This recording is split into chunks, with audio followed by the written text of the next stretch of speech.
Is this the cleaner who works at my husband's company? Gabriella Reese, the person sent by the cleaning company to work at our office? Yes, this is Gabriella Reese. Is this someone from one of the companies our cleaning services partner with? Oh, you don't know me? I'm sorry, but our company is partnered with quite a large amount of companies. Would you please tell me the name of the place you work for? Fine. It's A Corporations. I'm the wife of the CEO of A Corporations, Remy Morrison. I found your ID from the account my husband uses for work. I see. So you are the CEO's wife. Thank you for hiring our services. You see, my husband has been in the hospital since the past week. Yes, I've heard. The secretary told me when I went to your office to clean. Oh, really? I heard that he's going to be staying for an extended period. I wish him good health. Yeah. Well, see, I'm running the company for him while he's in the hospital. I took a look at the account book and I realized that hiring people to clean the office cost quite a bit of money. The prices for our cleaning services are quite standard, but I believe that the work we do is well worth the money. Well, I don't care about that. The reason I took a look at the account book was to check if my husband wasn't spending any unnecessary money. I heard from one of our older employees, but it seems like you've been working there for the past 15 years. Yes, that's true. Is there a problem? We'll no longer be needing your services. I see. Does this mean that you're going to be hiring someplace cheaper? If you want to negotiate the prices, we can. That's not what I'm talking about. I'm saying that spending money just to have someone clean the office is a waste of money. If you don't mind, may I ask what you plan on doing instead? I'm going to make a housewife do all the work for free, so our contract ends this month. Thanks for the 15 years. What? A housewife? Well, you see, my son's getting married soon. I see. Congratulations. Is his wife a cleaner? No, she's an employee at A Corporations. An employee? Yes, she works at the sales department. Oh, but there's no way a woman can actually work at a place like that. She probably just serves tea or something. It'll be much more efficient if I make her clean the office instead. Obviously, I'd choose someone who will work for free to do the work. What do you mean free? She's going to be my son's wife, so there's no need to give her a salary. What? Is that okay? Of course it is. An employee that's also going to become my son's wife? Someone like that should definitely be made to work for free.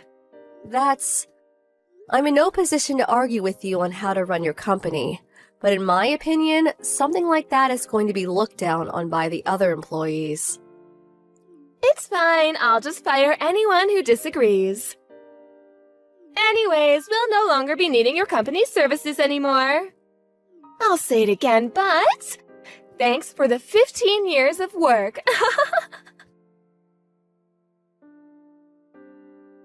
Good evening, Miss Lester. This is Gabriella, Pamela's sister. Good evening, Miss Elise. Thank you for cleaning the office always. No problem, it's my job. Still, to think that you were Pamela's sister. You were surprised to find out that the person who always cleaned the office was your friend's sister, right? Yes.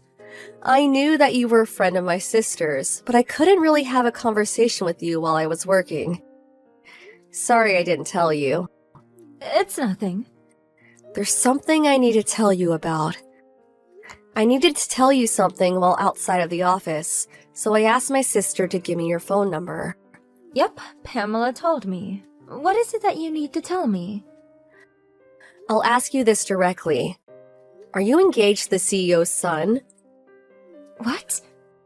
I heard that the fiancé was an employee at the sales department, and the only woman I could think of around the CEO's son's age was you. Well, yes. We plan to get married next month. I see. It's a bit early, but congratulations.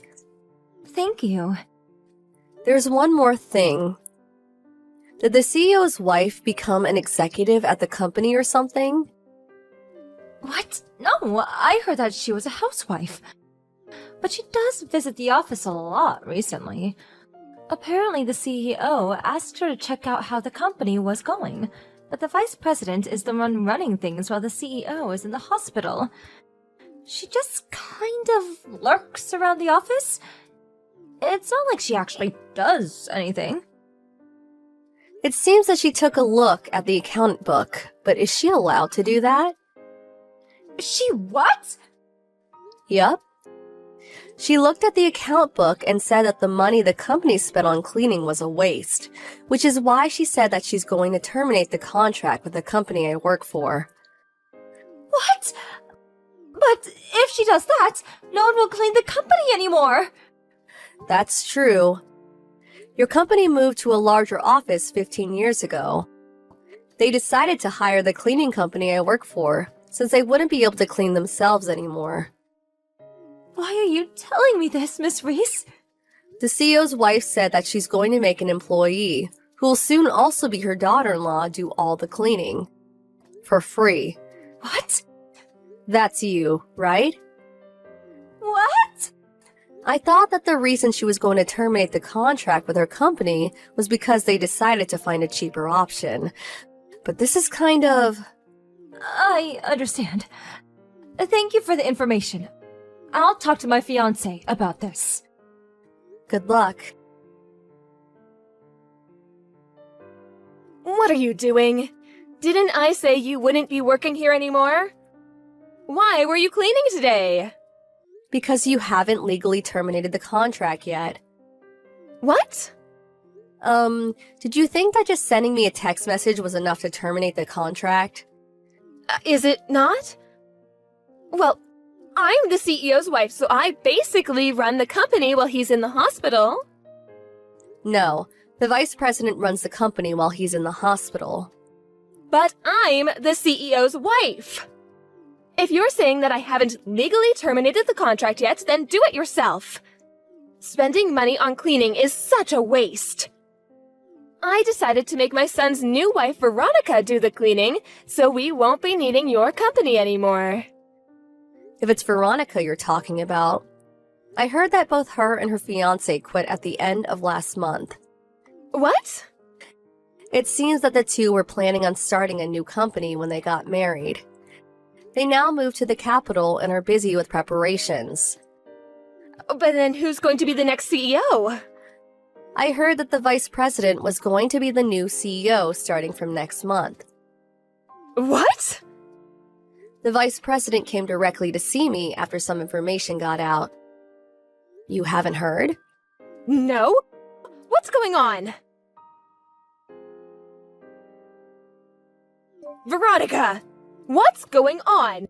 You didn't tell me anything about how you're going to move to the capital with my son and start a new company. The CEO gave me a direct order to not tell you anything about it. What an order! Everyone already knows that you blackmailed someone in accounting and forced him to show you the company's account book. That employee's already quit the company, by his own choice. Hold on. What is this suddenly? The CEO felt responsible for you making a mess of things in the company. Which is one of the reasons why he chose the vice president to inherit the company instead of his own son. What do you mean I made a mess of things? I'm the CEO's wife. You're not in a position to decide how the company runs things. But I'm the CEO's wife. That's true, but technically you don't even have work at this company. I'm pretty busy right now, so goodbye. But you're just my son's wife. Even if you're not an employee anymore, you have to listen to what I say. I'm your mother-in-law. The CEO, my father-in-law, told me that I don't need to listen to a word you say. What? Ask your husband if you have any more questions. Goodbye. Miss Reese, it seems that you were the wife of the CEO of the cleaning company you work at, and that you're one of its senior executives. I heard that my husband helped you in your company 15 years ago, when your husband first started the cleaning company. Yes, and? I want you to hire me at your company as a way of giving back what my husband did for you. What are you suddenly talking about? I thought I was already giving back by cleaning the office always. Even if you told me that's not enough, it's still your husband I should give back to, not you. While helping the CEO's wife is the same thing as helping the CEO himself. No, it's quite different, actually. Anyways, didn't he divorce you? How did you know that? Veronica is a friend of my sister's. She told me that it's not just because you made a mess of the company, but also because you were cheating. What? Oh, that bitch! But I'm her mother-in-law. No you're not. And you never even were. You're the CEO's second wife, right? Apparently, you were never even legally the family of the CEO's son. And now that he's divorced you, Veronica is a complete stranger to you. To be honest, I would appreciate it if you don't get me involved in your mess. But when my husband divorced me, he exempted me from having to pay an alimony, but I didn't get a share of his property in return. Which means that I'll be needing a salary from now on. Then why don't you apply to our company when we're hiring? Well, that's not what I meant. I meant that I wanted an executive position. Stop fooling around. There's no way we can give an executive position to someone with no job experience or skills like you. But, You think running a company's easy? Goodbye. I need the money and... I'm going to block you now. Veronica told me that Miss Morrison's never worked a day in her life. She came from a rich family, but her parents are now gone and she's used up all her inheritance already. And since she has no siblings as well, she has no one to rely on. She had zero experience in society, even though she was older than me, so I couldn't help but feel a bit worried for her. She realized that she couldn't get by without the support of someone else. So she decided to try and seduce a rich man she met. But now that she's no longer the CEO's wife, basically she's just an old lady without any money. Obviously, this rich man she found didn't fall for it, and just called her disgusting and left. Now she works a low-paying job and lives in a company-owned dormitory. Somehow she's able to get by, but it's clear that she's going to be alone for the rest of her life. Hey, dispatch worker.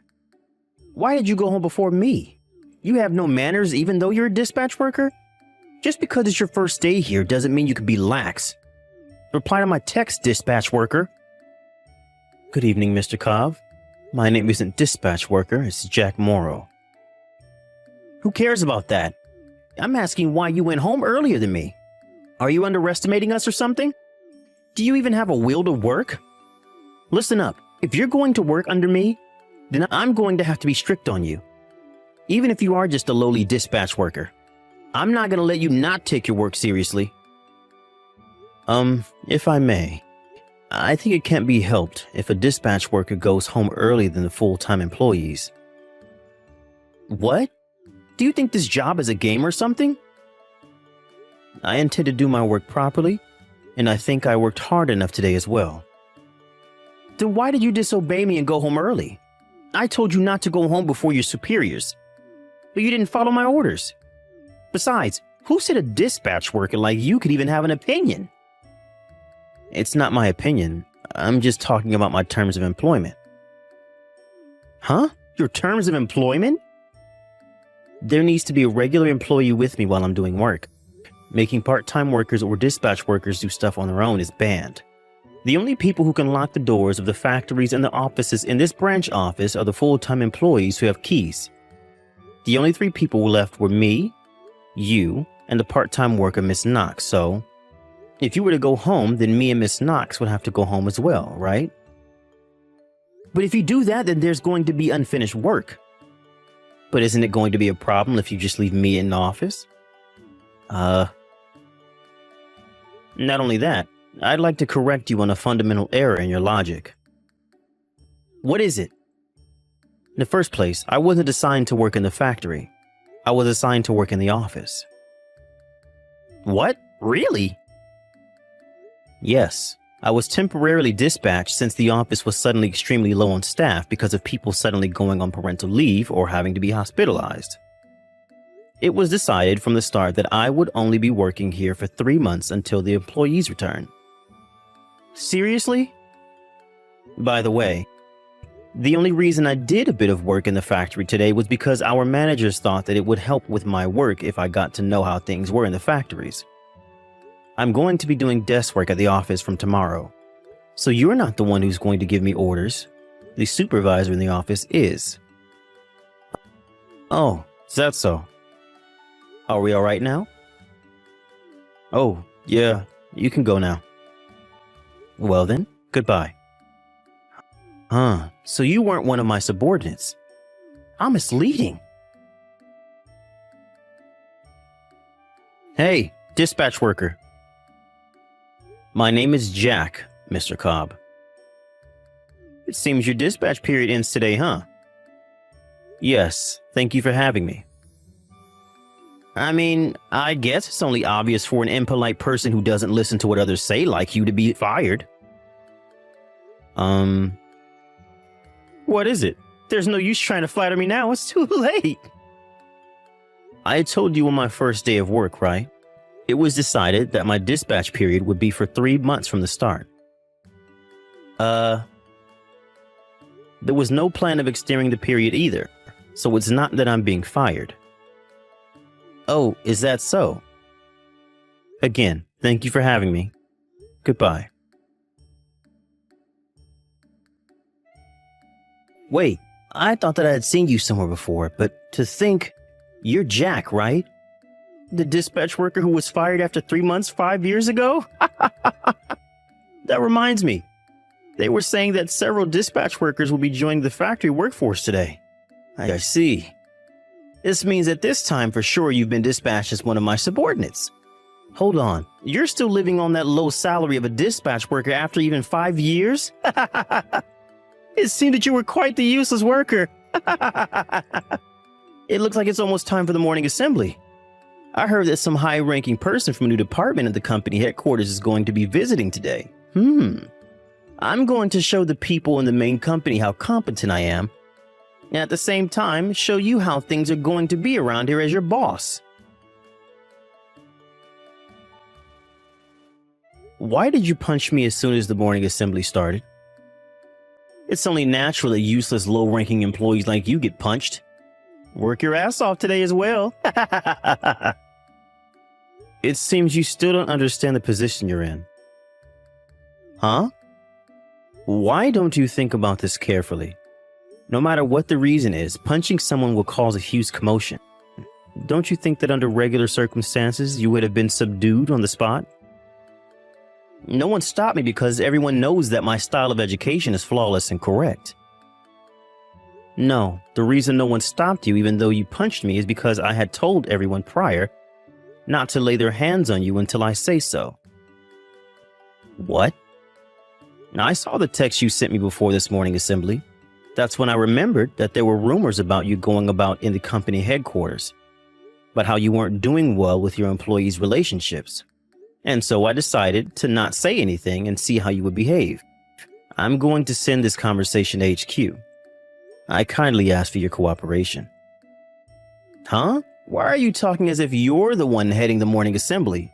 You're just a dispatch worker. I see. So you really haven't noticed yet. What is it? I came from the company headquarters. You came from HQ? Yes, I am now a full-time employee who works at HQ. By the way, I'm also the head of compliance starting from this year. What? I'll answer your questions in detail later. It looks like the swelling on my cheek is quite serious, so I'm going to go to the clinic. Hey, hold on! Since when were you a full-time employee who worked at HQ?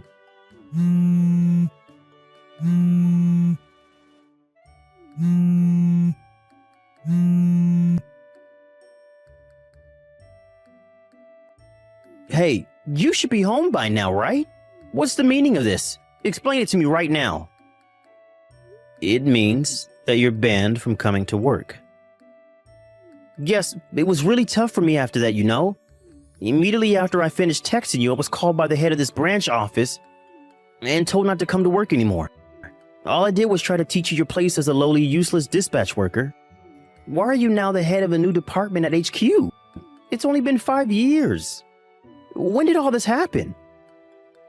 Well, it happened 5 years ago. While I was working here as a dispatch worker for 3 months, I noticed that the work done on computers in this branch office is quite inefficient. So I did as much as I could as a dispatch worker to optimize the speed of work. The head of this branch office and even people from HQ noticed what I had done, and they were kind enough to give me a job at HQ as a full-time employee. But even still, how were you able to become a department head in only 5 years? As regards to that, I'm not the only one. 2 years ago, I was invited to be one of the founding members of the new department, and the head of this new department was an employee aged 34. Huh? The head was the same age as me? It might look like he was promoted to a high position at an extremely young age when you compare it to the rest of the company.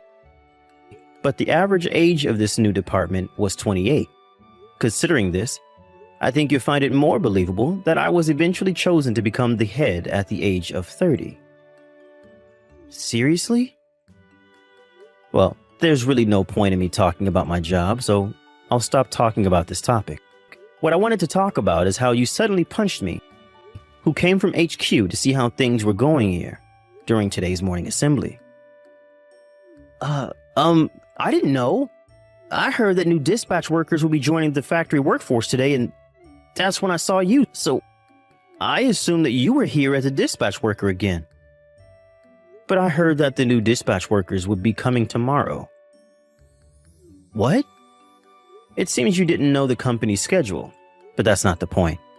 No matter who the other person is, and no matter what your positions are, punching someone in the face is most of the time frowned upon.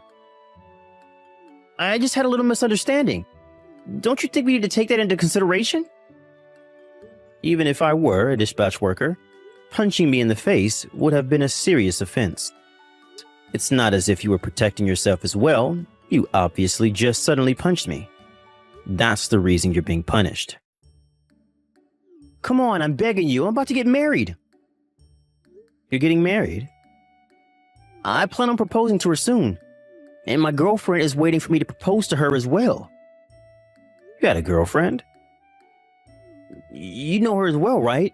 It's Miss Knox, the part-time worker from the office. What? Ms. Knox? But I was suddenly told not to come to work, so... if I may. I want to find happiness with her. But Ms. Knox is the wife of the factory head's son, didn't you know? What? It seems that she goes by her maiden name, Knox, while at the company. You're lying. Her husband is an employee at HQ, so I know him. They have a child who's turning 10 this year, if I remember correctly. No way, that's impossible. But Miss Knox comes to meet me every morning. Ms. Knox is in charge of handing out the things that came with delivery to each department, right? Of course she comes to the factory every day. During lunch break too, she brings me lunch boxes to make herself look good as a wife. But I heard that her husband was in charge of making their lunch boxes. It seems that there's one more thing that we need to investigate. Hold on. I'm going to report this to HQ. Don't do this, please. Sorry, but the cheek which you punched still stings, so... I have bigger problems. Goodbye. I'm impressed someone like him was able to become the manager. but it seems like he was fairly competent at his actual work, which is why he was promoted in the first place. That being said, though, luckily I wasn't seriously injured when Mr. Cobb punched me in the face. But obviously I couldn't just let it go, so I filed a report on him.